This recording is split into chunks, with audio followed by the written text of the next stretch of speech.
Days after massive rains caused this flooding in the metro, people living in South City and South County are still dealing with the aftermath. Some are unable to live in their homes. Others remain without power. News 4's Alexis Zotos is watching out for those stuck after the storms. I just feel like I'm fighting to get my life back together. I'm just frustrated. It's hard enough going through the flood. The storms on Mother's Day brought nearly 4 inches of rain to South City and South County neighborhoods. It started coming out from over here. Jeff DeMazen's Melville basement flooded from the drains, bringing about 3 inches of water.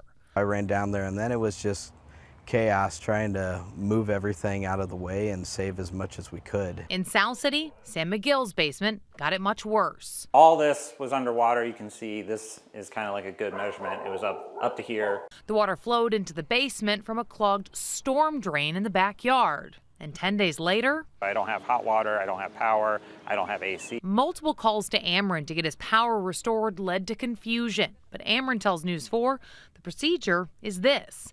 After a flood, an electrician needs to make the repairs, then your local government must do an inspection before Ameren can restore power. I understand requiring it, that makes sense, but why is nobody telling me to do this? McGill says it took days to get that answer. And as a police officer, being home during the day is tough. I work 12-hour shifts. After I made some calls to St. Louis City Hall and Ameren, an inspector visited his home, and Ameren is working to restore power immediately. Meanwhile, at the DeMazen home, their frustrations lie with the Metropolitan Sewer District.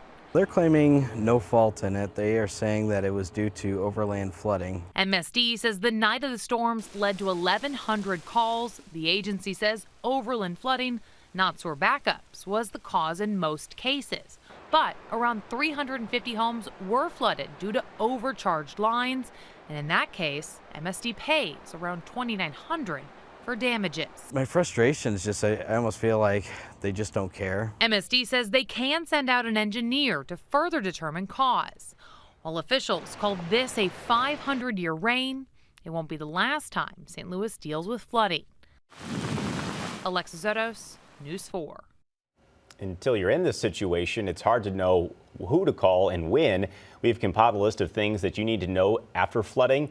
You can find that right now on the KMOV News app. And remember, News 4 is always watching out for you. If you have a problem, contact 4.